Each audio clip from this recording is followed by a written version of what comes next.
okay? Next criteria, market sentiment. So whenever you go to buy or sell, if you want to buy, let's say, it should feel fearful. The market sentiment should be fearful. People should be shitting themselves. And if you want to sell, the market should be greedy. Everyone should be bullish, tweeting about, wow, bull market's back, blah, blah, blah. Now, when you buy, it should be the first 1/8 of the market cycle. So similar to this, we should be in the first 1/8. And for selling, you should be in the final 1/8, roughly. Confidence in making a decision. You shouldn't be confident in these decisions from an emotional standpoint. It should feel really painful. You should feel like you're doing the wrong thing. And in terms of your intuition, maybe if you're a new investor, you won't have intuition, but over time you will.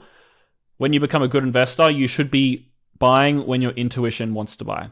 So what should happen when you make the right decision is this. You should feel a lot of resistance to buying. You should see that the market's afraid. You should feel not confident in buying, but your intuition wants to buy. When you have this combination, you can basically not lose. You will win every time and you will beat the fear and greed market cycle. Now let's do this on the selling side. If you really do not feel like taking profit, if you can tell that the market is bullish by going on Twitter, you can tell in 10 seconds. If you really just do not feel confident in selling right now, but your intuition is saying, hey, something's sus here, it might be time to sell, that is a time when you really need to consider selling. Okay? Now, process is one part, but you also need strategy, right? Process and strategy are different. Process is more like checklists, step-by-steps, etc. A strategy is more like the data that you use, the system to determine when to buy and sell, the actual analysis of the market, right? This is more like high-level internal process. Strategy is more like external. It's more like what the market's showing you. And so for strategy, this is my strategy. It's the Hunter Algos. I can show you here. Basically, it just tells you to buy low and sell high. Pretty straightforward. It uses a bunch of data, funding data, basically distance from moving averages. We use a bunch of different derivatives-related data, and it just spits out buy and sell signals. So this way, if I ever want to buy, I just wait for my algo to tell me. And if I ever want to sell, I just sort of run it by my algo. Now, selling is a little bit harder than buying. You can see here that in a bull run, you get sell signals, but you shouldn't listen to them. So you need to apply nuance, but generally speaking, if you have a strategy, it really helps you make decisions. Now, number 3, experience a full market cycle to understand what each stage looks like so you can identify where you are in real time.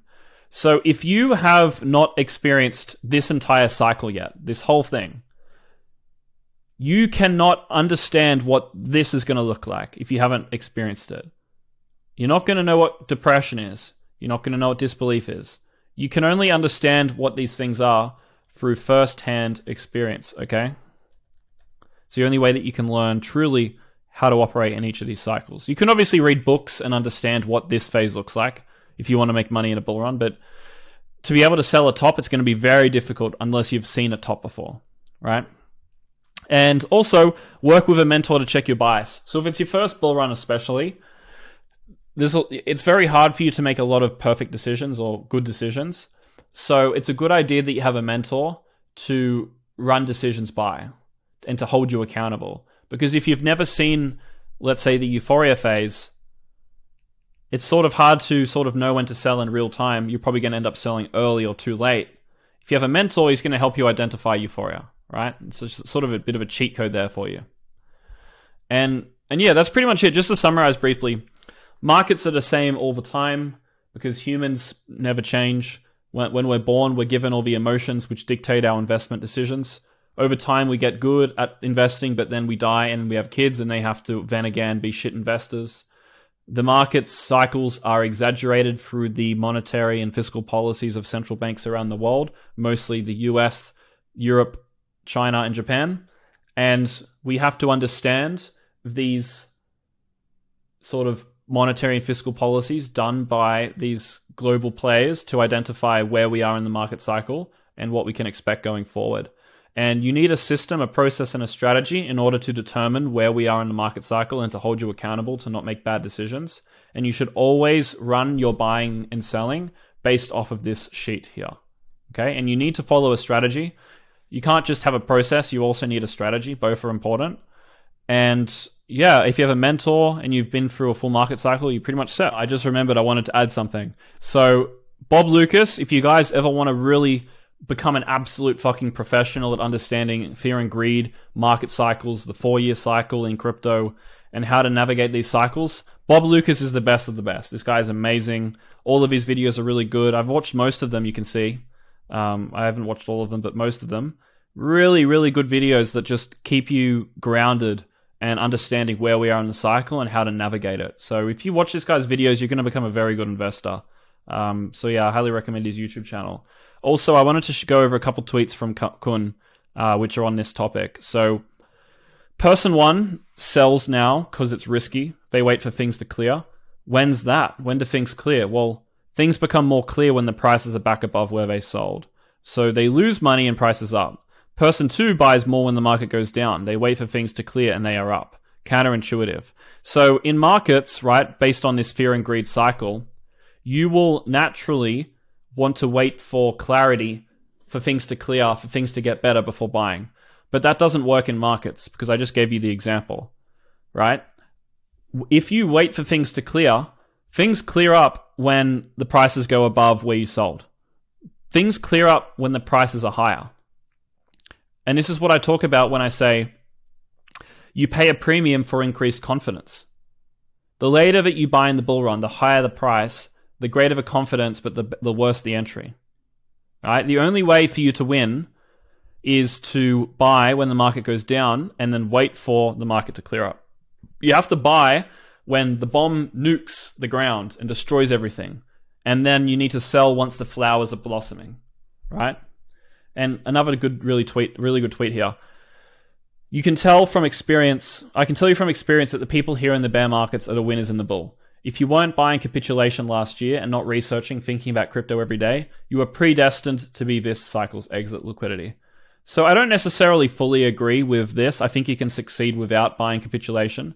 And I think if you didn't research every day, you can make money. But as a general principle, he's right. If you're not paying attention when the market sucks, it's because you don't understand that the most opportunity is when the market sucks, which means that you're going to believe that there's the most opportunity at the top and you're going to lose money. Investing is like a sport, except there's no selection criteria. You can show up and play the NBA, NFL, whatever sport, whatever investing sport you like. Showing up bull market is basically like missing training preseason and just expecting to win. So yeah, this is the funny thing about markets, right? Making $1 million from crypto is the equivalent of being on the national football team, right? Making $1 million. Making $10 million from crypto is like basically getting on the NBA. Right? Very, very, very few people have pulled that off. And so you think that you can turn up in a bull market and make money as an amateur who just completely missed every training session. You weren't there for the preseason. You haven't spoken to your coach in ages. You don't even have a coach. You haven't even got the right equipment. No strategy. You think you can just turn up and make money, $1 million. It just doesn't work like that. Remember, we talked about the video before, are you an amateur or a professional in the mindset section, right? In this exemplar, the person is an amateur. It just doesn't work. And it doesn't matter if it's real estate or gold or stocks, the patience to hold is the same skill as the patience to learn. You have to be there in the bear markets. If you show up in a bull market, you are playing someone else's championship game. Yeah. So market cycles will make you think that the opportunity is gone when the market is down. The market cycle will make you think that this is where you need to go away, but it is these shit periods where all the money is made. You think that you make the money in the bull run, but the truth is that you make the money in the bear market, right? You think believing that you make the money in the bull run is like believing that the tree grows, like trees grow, like, how do I explain this? A tree grows because you planted it 12 months ago.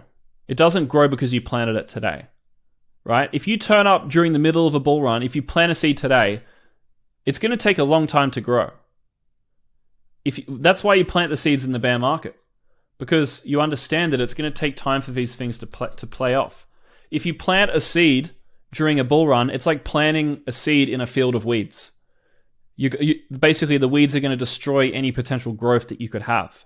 If you plant the seeds in the bear market, it's like planting seeds in an empty field where the tree has no competition and it's raining and it's getting a lot of water and it's got no competition. That's the power of buying during the shit period of the market. You buy up here, there's weeds, it's crowded, there's a lot of competition, there's no money, there's not much money to be made, or at least not in the long term, right? So yeah, that's the actual end of the video. I'll see you in the next one.